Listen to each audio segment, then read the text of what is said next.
नमस्कार दोस्तों।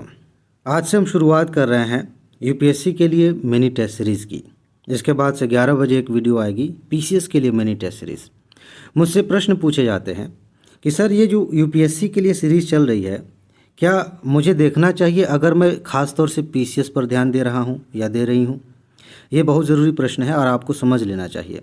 अगर आप विशेष रूप से यूपीएससी पर ध्यान दे रहे हैं तो क्या पीसीएस वाली सीरीज़ आपके लिए इम्पोर्टेंट है, या अगर आप पीसीएस पे ध्यान देते हैं तो क्या ये वाली यूपीएससी वाली आपके लिए इम्पोर्टेंट है या नहीं? थोड़ा समझिए इसको। इस सीरीज़ में जीएस के प्रश्न लिए जा रहे हैं, वही सारी चीज़ें हैं, सारे विषय वही हैं। History, geography, polity, economy, art and culture, science and technology, सब कुछ वही है। जहाँ तक यूपीएससी की बात है तो यूपीएससी अपने पैटर्न को थोड़ा सा अलग तरीके से लेके चलती है। प्रश्नों को फ्रेम करने का तरीका यूपीएससी का थोड़ा सा अलग है, हालांकि बहुत सारी चीज़ें कॉमन भी हैं। ऐसे ही पीसीएस में मोटे तौर पर पूछे जाने का तरीका फैक्चुअल होता है, सीधा सीधा होता है। लेकिन जो विषय हैं, जो तथ्य हैं, जो टॉपिक्स हैं वो सेम रहते हैं। उसी टॉपिक पर जब यूपीएससी पूछेगी तो थोड़ा अलग तरीके से पूछेगी, उसी पर जब पीसीएस में प्रश्न आएगा तो सीधा सीधा फैक्चुअल क्वेश्चन आ सकता है। इसका मतलब ये हुआ कि अगर आप सिर्फ पीसीएस के लिए तैयारी करते हैं तब भी आपको ये सीरीज़ देखनी चाहिए ताकि आपकी सोच थोड़ी और विस्तृत हो सके और उसी टॉपिक को देखने का नज़रिया थोड़ा बदल सके। पढ़ना तो है ही इसको, ठीक। अगर आप पीसीएस की तैयारी करते हैं तो ये बात हो गई, लेकिन अगर आप सिर्फ यूपीएससी की तैयारी करते हैं तो क्या आपको पीसीएस वाली सीरीज़ देखनी चाहिए? निश्चित रूप से देखनी चाहिए। उसका कारण ये है कि यूपीएससी आजकल ऐसे प्रश्न पूछ रही है, आजकल नहीं पहले भी। प्रश्न आपको देखने में कंसेप्चुअल लग सकते हैं, बड़े लग सकते हैं, लेकिन उसमें तथ्य छुपे होते हैं। तथ्यों की जानकारी बहुत ज़्यादा इंपॉर्टेंट है यूपीएससी के लिए भी, और वो सारी चीज़ें जब आप पीसीएस पढ़ते हैं तो विशेष रूप से उस पर ध्यान जाता है, तथ्यों पर ध्यान जाता है, तो उससे तैयारी हो जाएगी। ठीक है ना? तो आपका प्रश्न अब मेरे ख्याल से नहीं आएगा, आप समझ गए होंगे। चलिए अब शुरू करते हैं आज की सीरीज़, और पहला प्रश्न आपके सामने है। क्या है ये? इसको ज़रा मैं पढ़ देता हूँ, आप इसको पॉज करके भी देख सकते हैं एक बार।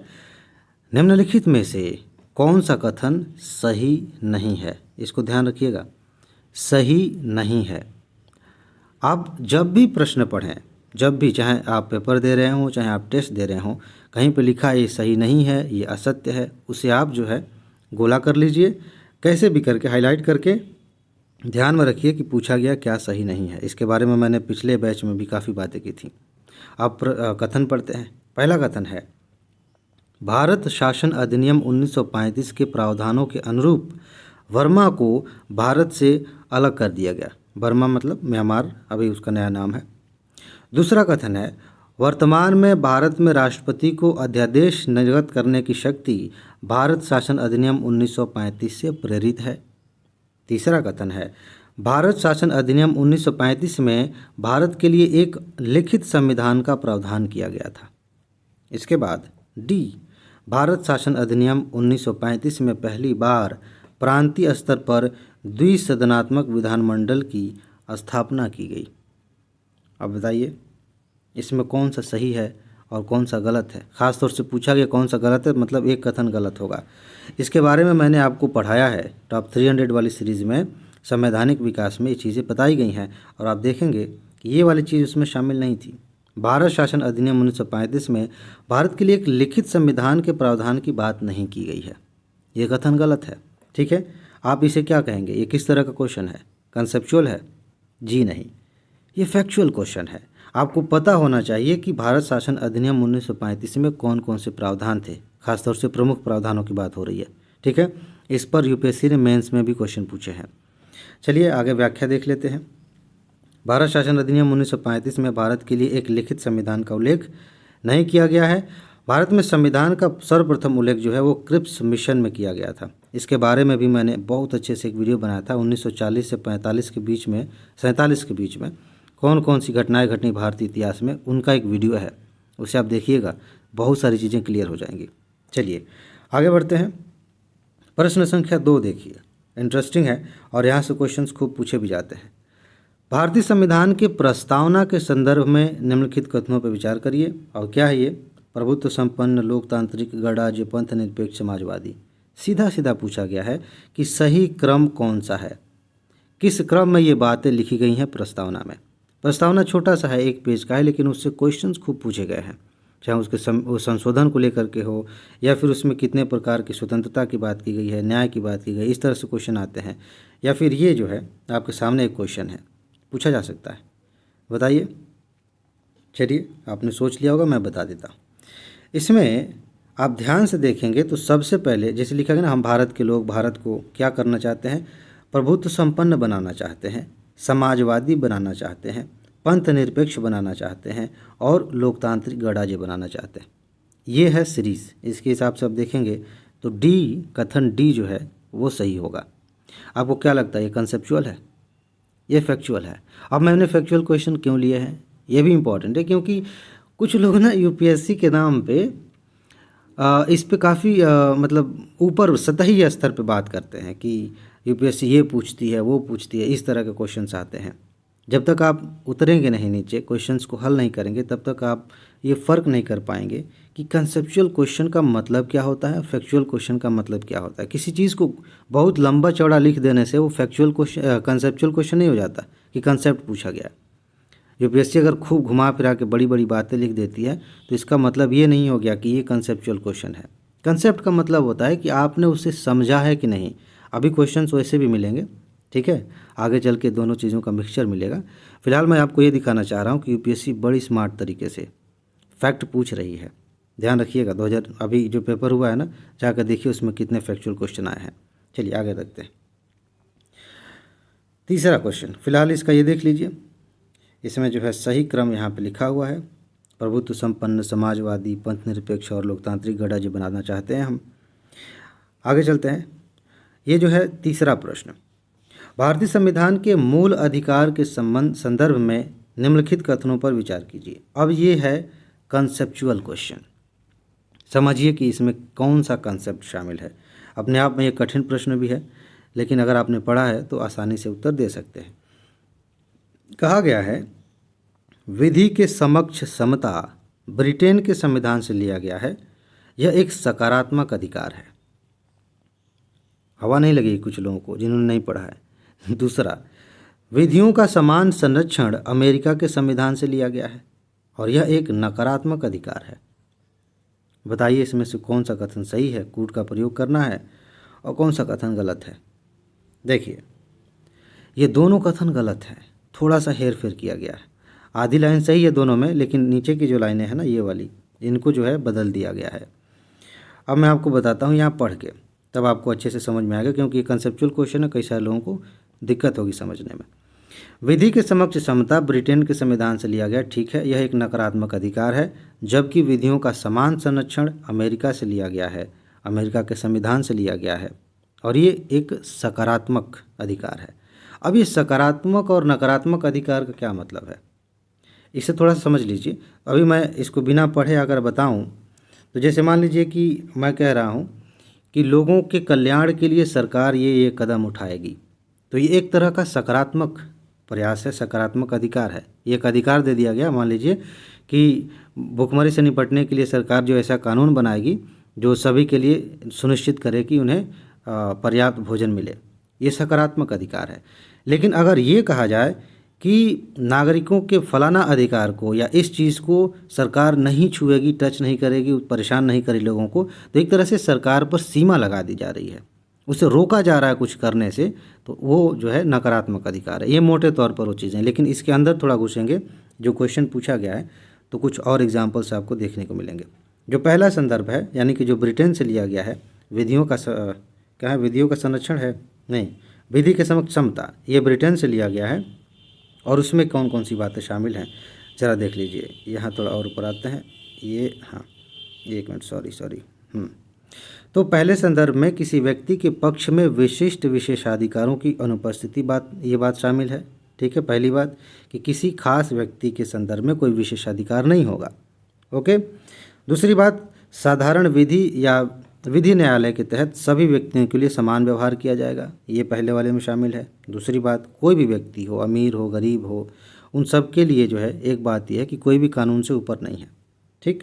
जो दूसरा संदर्भ है, जो कि अमेरिकी संविधान से लिया गया है, वो ये कह रहा है कि विधियों द्वारा प्रदत्त विशेषाधिकारों और अध्यारोपित दायित्वों दोनों में समान परिस्थितियों के अंतर्गत समान समता रखी जाएगी। एक लेवल पे आप हैं तो आपको उस लेवल पर समानता दी जाएगी। ठीक है, वहाँ पे आपके साथ भेदभाव नहीं किया जाएगा।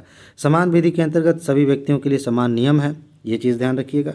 और इसके अलावा बिना भेदभाव के समान के साथ समान व्यवहार होना चाहिए।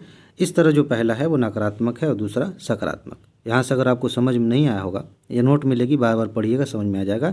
लेकिन मोटे तौर पे जो मैंने शुरू में बताया कि सकारात्मक और नकारात्मक अधिकार का क्या मतलब है, उसे ध्यान में रखिएगा। ज़रूरी नहीं है कि ये क्वेश्चन सेम पूछ लिया जाए, लेकिन इस कंसेप्ट पे क्वेश्चन आ सकता है। अच्छा, अब चलिए चौथा प्रश्न। अस्पृश्यता के संदर्भ में निम्नलिखित कथनों पर विचार कीजिए। क्या कहा जा रहा है? पहला कथन है, भारत के संविधान में अस्पृश्यता शब्द को परिभाषित नहीं किया गया है। ठीक है, अस्पृश्यता अपराध अधिनियम 1955 या सिविल अधिकार संरक्षण अधिनियम 1955 में अस्पृश्यता शब्द को परिभाषित किया गया है। क्या आपको पता है? पता नहीं। अच्छा, तीसरा जो है, संविधान का अनुच्छेद 34 संसद को यह अधिकार देता है, शक्ति देता है कि इस अपराध के लिए वह विधि बना सकती है। अब ये कौन सा कथन गलत है, कौन सा सही है, बताइए। एक ट्रिक मैंने बताई थी, इस तरह की बातें संविधान वाली आपने देखी होगी। फिलहाल हम आगे बढ़ते हैं, उस पर बात नहीं करेंगे। इसका जो सही उत्तर है वो ये है कि पहला कथन सही है, बाकी के दोनों गलत हैं। आपसे पूछा गया है कि कौन सा कथन सही है, तो इस हिसाब से उत्तर हो जाएगा ए सही हो जाएगा। अब देख लीजिए, थोड़ा सा यहाँ पे मैं बता देता हूँ। 2 और 3 सही नहीं है, क्योंकि न तो भारतीय संविधान में और न ही अस्पृश्यता के संबंध में किसी भी कानून में इसे परिभाषित किया गया है। हमारे यहाँ अस्पृश्यता को, छुआछूत को परिभाषित नहीं किया गया। हाँ, इस पर प्रतिबंध लगाया गया है। संविधान में भी ये बात कही गई है कि किसी भी तरह का छुआछूत हम बर्दाश्त नहीं करेंगे, ये अलाउड नहीं है भारत में, और उस पर कानून भी बनाए गए हैं। लेकिन परिभाषित नहीं किया गया कि छुआछूत का क्या मतलब है, अस्पृश्यता का क्या मतलब है, कि ये चीज़ की जाएगी तो अस्पृश्यता के तहत आएगी। ओके। अच्छा, संविधान का अनुच्छेद 34 नहीं 35 संसद को यह शक्ति देता है कि वह अस्पृश्यता के अंत के संबंध में विधि बना सकती है। ठीक है, चलिए आगे बढ़ते हैं।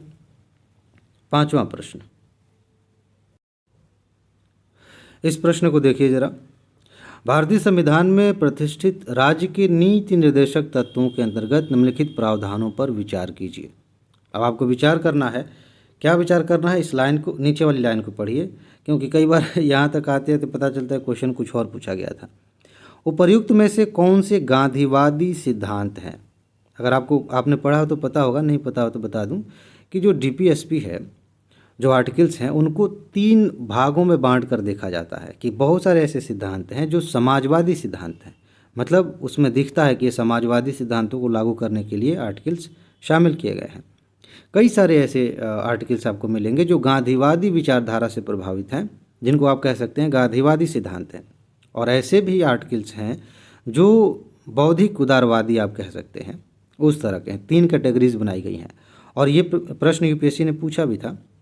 आपसे फ़िलहाल ये पूछा गया है कि इनमें कौन ऐसे हैं जो गांधीवादी सिद्धांत हैं, गांधी जी के विचारों से प्रेरित सिद्धांत हैं, बताइए ज़रा। पहली बात है कि भारतीय नागरिकों के लिए एक समान सिविल संहिता होनी चाहिए। दूसरी बात, ग्राम पंचायतों को संगठित करना चाहिए, ग्राम पंचायतें बनानी चाहिए। तीसरी बात, ग्रामीण क्षेत्रों में कुटीर उद्योगों को प्रोत्साहित करना चाहिए। और आगे, सभी कर्मकारों के लिए अवकाश या सांस्कृतिक अवसर सुरक्षित करना चाहिए। चलिए आगे देखते हैं। देखिए, सीधी सी बात है, ये जो समान नागरिक संहिता है ना, ये उदार बौद्धिक वाले सेक्शन में आ जाएगा, उस कैटेगरी में आप इसको रख सकते हैं। ये जो कर्मकारों की बात हो रही है, उनकी सुरक्षा की बात हो रही है, ये आप कह सकते हैं कि समाजवादी सिद्धांत है। ग्राम पंचायतों के लिए और कुटीर उद्योगों के लिए जो बातें की गई हैं, गांधीवादी सिद्धांतों से प्रेरित हैं। हालांकि और भी चीज़ें हैं, उनको मैं देख लेता हूँ।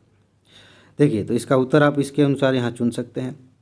आगे देखिए, कथन 1 और 4 राज्य के नीति निर्देशक सिद्धांतों के प्रावधान तो हैं, लेकिन गांधीवादी सिद्धांत के रूप में शामिल नहीं किया जाता इनको। अभी मैंने बताया आपको, एक बार फिर से देख लीजिए।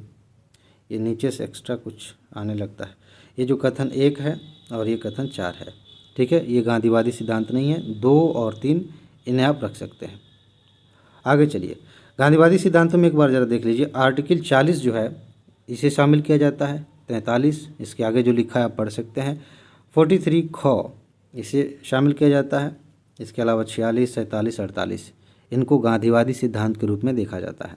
ये सारी नोट आपको मिलेगी और बहुत सारी चीज़ें हैं, एक एक करके PDF नोट आ रही है, आपको मिलती जाएगी, उसमें ये भी शामिल है। यहाँ से भी आप रिवाइज करेंगे और लास्ट में जब एग्ज़ाम करीब होगा तो इसे आप टेस्ट सीरीज़ के तौर पे भी ले सकते हैं, क्योंकि तब तक ढेर सारे प्रश्नों को हम हल कर चुके रहेंगे, तो आपका रिवीजन भी हो जाएगा, टेस्ट भी हो जाएगा। चलिए, छठवां क्वेश्चन क्या है? भारत के राष्ट्रपति के संदर्भ में निम्नलिखित कथनों पर विचार करना है। क्या कहा जा रहा है कि अगर राष्ट्रपति के लिए कोई व्यक्ति उम्मीदवार है तो उम्मीदवार के नामांकन के लिए 100 प्रस्तावक होने चाहिए और 100 अनुसमर्थक होने चाहिए।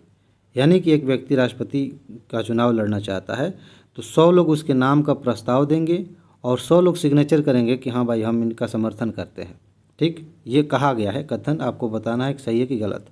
दूसरा, जो निर्वाचन होता है वो एकल संक्रमणीय मत द्वारा किया जाता है, इसके बारे में अभी मैं बताऊंगा आपको।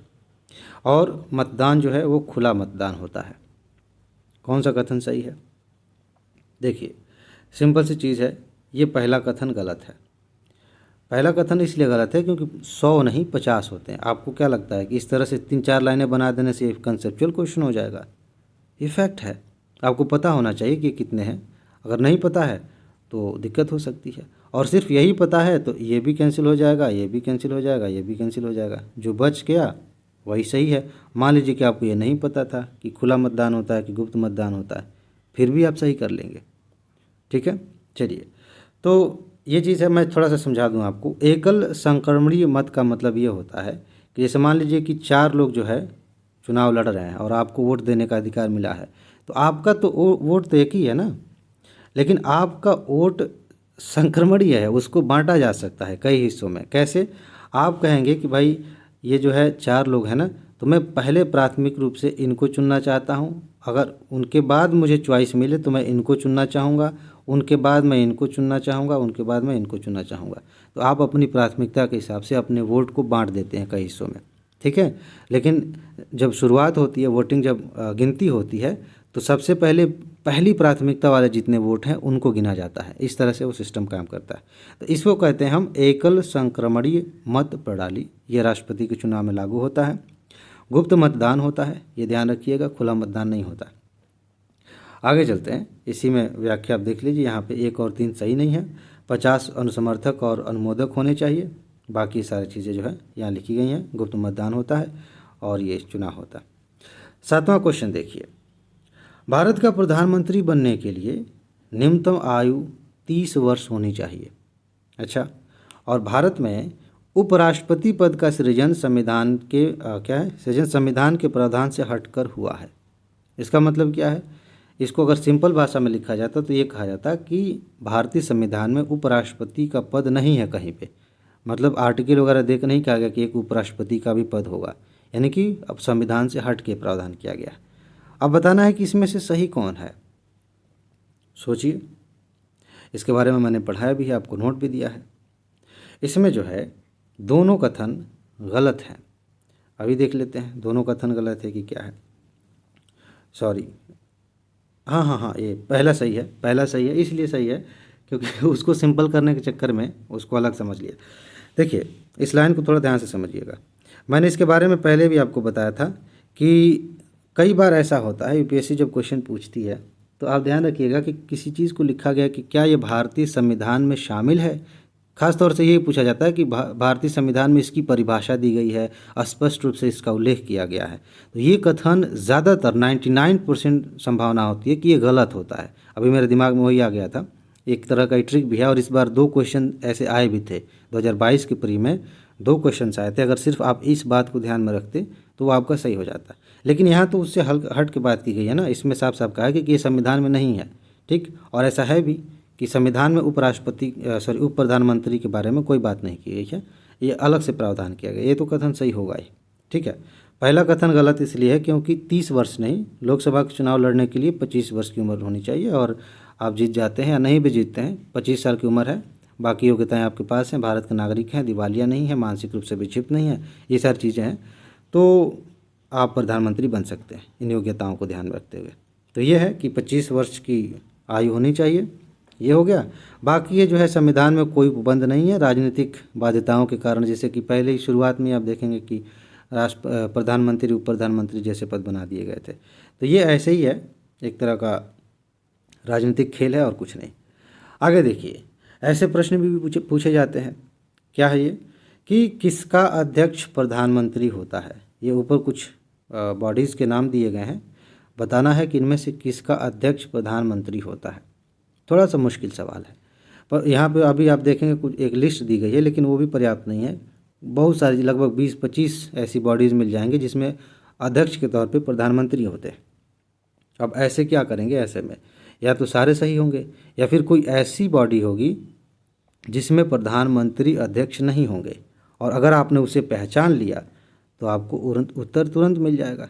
जैसे यहाँ नाम दिए गए अंतर्राज्यीय परिषद पता नहीं, क्षेत्रीय परिषद अगर आपको पता हो, आपने पढ़ा हो कि जो है क्षेत्रीय परिषदें होती हैं, पूरब के लिए है, पश्चिम के लिए है, उत्तर दक्षिण के लिए, पूर्वोत्तर के लिए है, तो इनमें जो अध्यक्ष होते हैं वो होम मिनिस्टर होते हैं, गृह मंत्री होते हैं। अगर सिर्फ आपको ये बात पता है तो देखिए दो जहाँ जहाँ होगा वो नहीं होगा, यानी कि ये भी गलत, ये भी गलत, ये भी गलत, बच गया क्या, कथन 3, 1 3 4 5, ये सही है। ठीक है, ठीक है, तो ये आपका सही उत्तर हो गया। क्षेत्रीय परिषद जो है उसके अध्यक्ष गृह मंत्री होते हैं, न कि प्रधानमंत्री होते हैं। बाकी यहाँ पे लिस्ट दी गई है, आप इसे देख सकते हैं कि प्रधानमंत्री किसके किसके अध्यक्ष होते हैं। आगे हो सकता है कि नोट में मेरे पास एक लिस्ट है, वो मैं आपको दे दूँ, आप एक बार ध्यान रखें, क्योंकि इस तरह के क्वेश्चंस आते हैं, यूपीएससी ने पूछे हैं। आगे चलिए, इसे देखिए 9वां क्वेश्चन। ये फैक्चुअल क्वेश्चन है और इस तरह के क्वेश्चन यूपीएससी में भी आते हैं और पीसीएस में तो खूब आते हैं। ये नाम दिए हैं, 4 नाम दिए गए हैं। क्या है, मोहम्मद हिदायतुल्लाह, उसके बाद से फ़रखुद्दीन अली अहमद, उसके बाद से नीलम संजीव रेड्डी और शंकर दयाल शर्मा। ये चारों नाम आप ध्यान से देख लीजिए, कई बार पढ़ लीजिए, और उसके बाद से यहाँ आइए। उपर्युक्त राष्ट्रपति पद पर रहे व्यक्तियों में से कौन भारत के उपराष्ट्रपति भी रहे हैं। अब इसमें ऐसा है कि अगर आपको तथ्य नहीं पता है तो दिक्कत हो सकती है। देख लीजिए, जो पहले और चौथे नंबर पर जो व्यक्ति हैं इनको देखिए, मोहम्मद हिदायतुल्लाह और शंकर दयाल शर्मा। ये 2 व्यक्ति ऐसे हैं जो इस कथन को संतुष्ट करते हैं। क्या है कथन, कि राष्ट्रपति पद पर रहे ये व्यक्ति उपराष्ट्रपति भी रहे हैं, 1 और 4। बाकी के जो 2 लोग हैं वो नहीं रहे, यहाँ पे लिखा हुआ है। ये जो हिदायतुल्लाह साहब थे और शंकर दयाल शर्मा साहब थे, ये उपराष्ट्रपति भी रहे। नीलम संजीव रेड्डी के बारे में आप जानिए, और ये फ़रुखुद्दीन अली अहमद, कभी कभी इनका नाम उच्चारण करने में मुझे दिक्कत हो जाती है, हालांकि रोज़ थोड़ी उच्चारण करना तो ये भारत के उपराष्ट्रपति पद पर नहीं रहे, बल्कि सीधे राष्ट्रपति चुने गए थे। और यहाँ से क्वेश्चन जो है पीसीएस में पूछा गया है, इसे ध्यान रखिएगा। नीलम संजीव रेड्डी साहब जो है वो निर्विरोध चुने गए थे, सर्वसम्मति से राष्ट्रपति चुने गए थे। ठीक है, ये चीज़ आप ध्यान रखेंगे। तो अब हम आ गए आखिरी प्रश्न पर, और ध्यान से समझिए, इस तरह के क्वेश्चंस खूब आते हैं। राज्यसभा से संबंधित कहीं से भी क्वेश्चन आएगा ना, ये 4 कथन आपने ध्यान में रखे हैं तो आप समझिए कि आपका कंसेप्ट क्लियर हो जाएगा, इसी को ध्यान में रखते। पहला कथन क्या है, विचार करना है आपको। राज्यसभा एक स्थायी सदन है और इसे कभी भंग नहीं किया जा सकता। क्या ये कथन सही, आपसे पूछा गया है, सही है गलत का फिलहाल सही बताना है। राज्यसभा के 2/3 सदस्य, 2/3 सदस्य प्रत्येक 2 वर्ष की समाप्ति पर सेवानिवृत्त हो जाते हैं। और तीसरा कथन, राज्यसभा के सदस्यों का कार्यकाल 6 वर्ष का होता है और राज्यसभा के सदस्य चुने जाने के लिए न्यूनतम आयु 25 वर्ष होनी चाहिए। अब बताइए कि इसमें से कौन सा कथन सही है, कौन सा कथन गलत है। सही तो सारे नहीं है, अगर आपने पढ़ा हो तो क्लियर हो जाएगा। देखिए यहीं से चलते हैं, जो चौथा कथन है क्या है कि आयु 25 साल होनी चाहिए। ज़रा देखिएगा, क्या 2/3 सदस्य हटते हैं। अगर आप दोनों में से किसी एक को भी पकड़ लें, मान लीजिए कि आपको पता चल गया कि चौथा कथन गलत है, तो आप वैसे ही सही जगह पर पहुंच गए आधा। ठीक, और आपको ये भी पता चल गया कि दूसरा भी गलत है, तो ये भी काट देंगे, तो बचा क्या, 1 और 3 सही है, हो गया, सिंपल सी बात है। चलिए देख लेते हैं, 2 और 4 सही नहीं है, 1 और 3 सही है। संविधान के अनुच्छेद 83(1) में यह कहा गया है कि राज्यसभा का विघटन नहीं होगा, यानी कि अस्थायी सदन है। 1/3 सदस्य जो है वो हर 2 साल पे सेवानिवृत्त हो जाते हैं। ठीक, कार्यकाल 6 साल का होता है, आपको पता है। 30 वर्ष की आयु होनी चाहिए, ना कि 25 वर्ष की। ठीक है, तो इसमें बस इतना ही है। इसके बाद हम मिलेंगे 11 बजे PCS वाली मिनी टेस्ट सीरीज़ के साथ, और इसके अलावा 4 बजे एक वीडियो आएगी, 6 बजे एक वीडियो आएगी, उसके बारे में मैंने कल बताया था आपको। तो बस फिलहाल इसमें इतना ही है। अपना ख्याल रखिए, खुश रहिए, मस्त रहिए, मुस्कुराते रहिए, सफल होइए और ज़िंदगी को एंजॉय करिए। आगे मिलते हैं। नमस्कार।